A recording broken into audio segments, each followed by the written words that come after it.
Sekur Private Data provides messaging, emails, all kinds of systems with privacy in mind. So very different than what we're used to. And with me is CEO Alain Ghiai, who's going to be talking about what happened to me this week.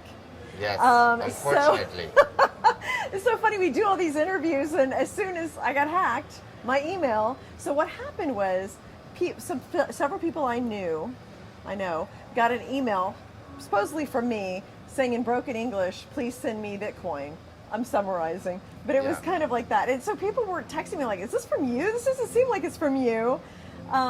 What happened? I mean, somebody got into my work email somehow. Yeah, so let me tell you what happened, because yesterday, 2 days ago, I arrived in New York, and in the morning I get an email from one of the professionals. I'm not going to say who because I don't want to compromise them, but basically one of the professionals we work with in the accounting area also had the same thing. So there was one of their employees that was just send me something. The format was a bit odd, and I can recognize it. So I forwarded immediately to that the president of the company, and I said, is this from that person? Because first, we never hear from them and it looks fishy. He said, no, we never send this. So their domain was also hacked. So let me give a couple tips to our viewers out there. Okay. So when you receive an email, if it's on your phone, it'll show, let's say, from Jane King.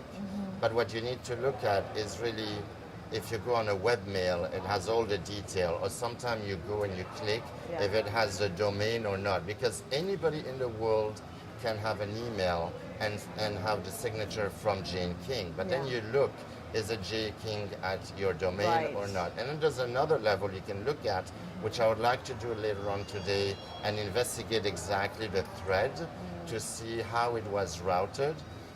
Most companies don't have protection for that. Obviously we do because we're used to it. But unfortunately it happened to you, to the other person, and I actually know another one where it happened as well.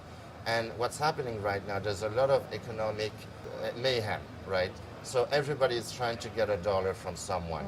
It always happens in high economic activity. Right now interest rates are up, people need money, there's inflation, they'll just try to squeeze anything from anyone. In this case, it was a Bitcoin type thing. In fact, there was a company that got hacked. I read about it today. I'm not going to name them, but basically it was a cybersecurity. It was a blockchain wallet, and the hackers stole $100 million from them. And it's not the first time that it happens.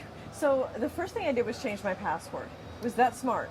Yes, that was smart. Okay. And now you have to look at your domain. Like first, has the domain been compromised? And you have to see where you're hosted.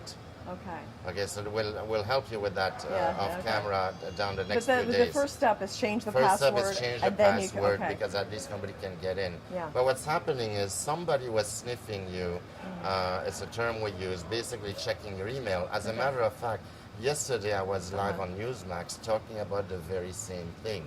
And I did explain that because they're talking about how America and the government can protect itself.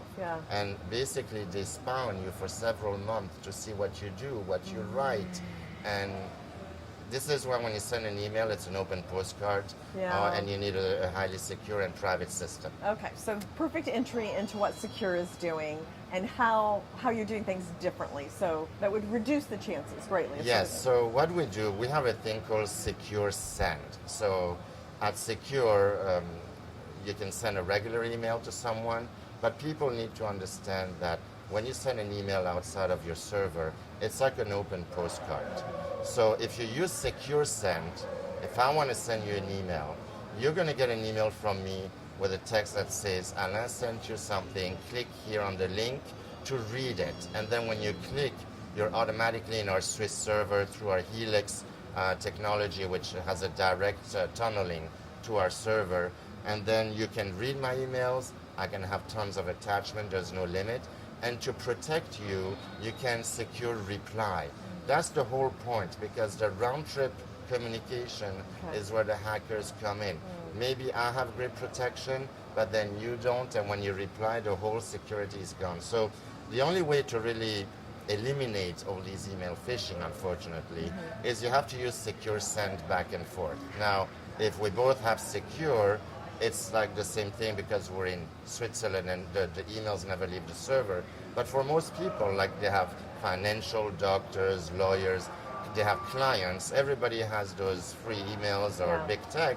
They don't have secure. That's when you do secure send and secure reply. That's literally the only way you can eliminate being sniffed by a hacker. Yeah, and I know we were talking about U.S. banks are starting to investigate their cyber systems and make sure, because I hear like they're almost under constant attack. Yes. So what are they doing to ensure that their systems are safe? That's a great question, but again, it goes back to the email. So U.S. banks, at the request of the Treasury Department, are upgrading and checking their cybersecurity because there's more threats.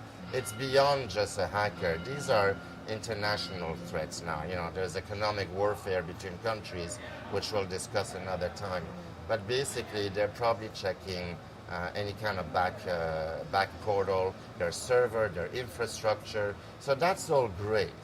But then when you use the typical email services out there, which I won't name because they're trillion-dollar companies, you know, you send an email just like yours was probably hosted on one of those. It's useless. It's useless. You need a really closed-loop system. Okay. So, I mean, it's better than not having any security. Also, I would recommend reducing your social media footprint by as much as you can. You know, they talk about, you know, environmental pollution. I call about social media pollution. Yeah. And reduce your footprint because that's where all the hackers and the machines learn about you. That's right. So they can say things in the subject line or whatever that might get you to. Got it. Absolutely. Okay. Very. So email is really the entryway. Email Where is these guys get in. 94% of all the hacks. And some people tell me, yeah, but how would your email would have protected this company like Capital One that got their database hacked? Yeah, how would it? Well, we need human behavior too. Machines cannot do everything. And basically the idea is it starts with your communications tool. So use a proper communication tool. Don't use WhatsApps to send messages about work, that people do that all the time. You know, use a secure system like, for example, what we offer, let's say, or another company if it's there. But basically emails have to be watched.